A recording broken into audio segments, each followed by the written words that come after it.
Good afternoon, everyone. My name's Oliver. So I'm just going to be talking to you today about what I did for my dissertation topic. Mine was sort of focused on resilient architecture, and it sort of looks at natural disasters and architects and designing for more than human places. So, people are not killed by earthquakes. They're killed by collapsing buildings. Shigeru Ban, that's a famous Japanese architect. Again, earthquakes don't kill people, bad buildings do. If we look at the evidence here, we can see some natural disasters. So we've got Katrina from 2005, the devastating hurricane that wreaked havoc across the eastern coast of America. Christchurch, again, another devastating earthquake of New Zealand. And Sichuan, China, 2008. These are just some examples of some of the natural disasters that I looked at for my dissertation. So I'm going to introduce you to a case study. The first one here is the Make It Right Foundation, and this was coined by Brad Pitt, the famous actor. You might be thinking, why?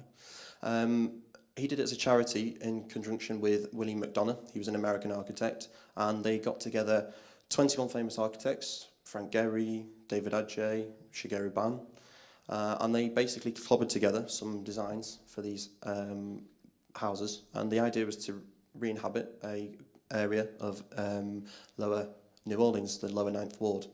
The idea being that these houses were LEED Platinum, which is equivalent to our BREEAM status in the UK, and essentially all it is just a very, very high sustainable classification, and essentially as well also using sustainable materials, methods of passive design, things like that as well.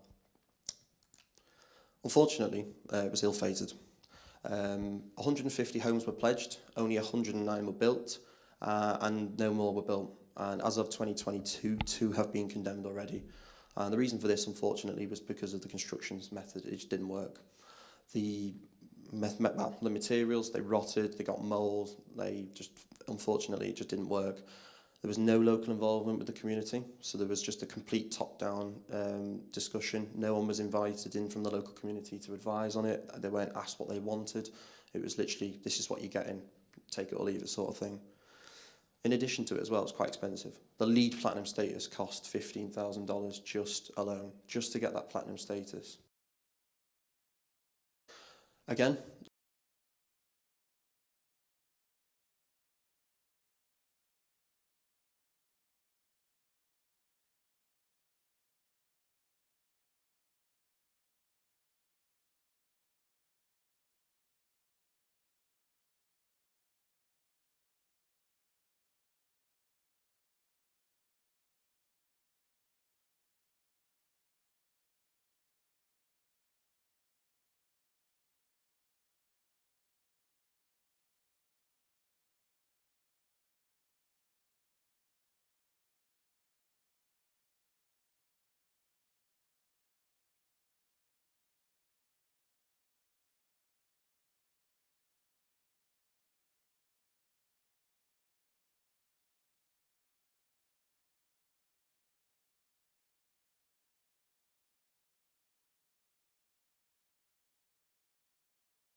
architects that listen. I'll introduce you to this case study as well. This was the Villa Verde development in Constitution in Chile, designed by local architect Alejandro Aravena and his firm Elemental. And what they did here was found quite a fantastic solution. It wasn't necessarily in response to the actual earthquake of Chile in 2010, but what it was in response to was housing crisis. People were displaced by the earthquake, and what happened was Aravina, the architect, was approached by Araco, a foresting company, who needed housing for workers. So what he proposed was, okay, what do we do? Provide 50% of a good house. You provide the frame, and the families can then take over. He worked with the locals to develop this. He worked with groups of people. He worked in social communities. His practice got involved, and they asked what people wanted.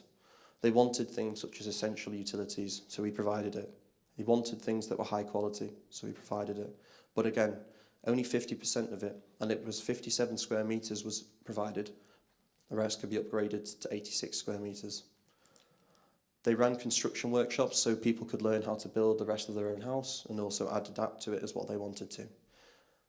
Simple construction, vernacular materials, designed to house a lot of people in a smaller area as well, but it's participatory design, and I think that's what makes this one successful. So in summary, what's needed? Architects need to work for the community. Things such as as fantastic as it was, the Make It Right Foundation, Brad Pitt, William McDonough, great idea, unfortunately didn't work out. Communities need to work for each other. It only works if the community wants to work together as well. And again, the architecture only works if the community works. Thank you.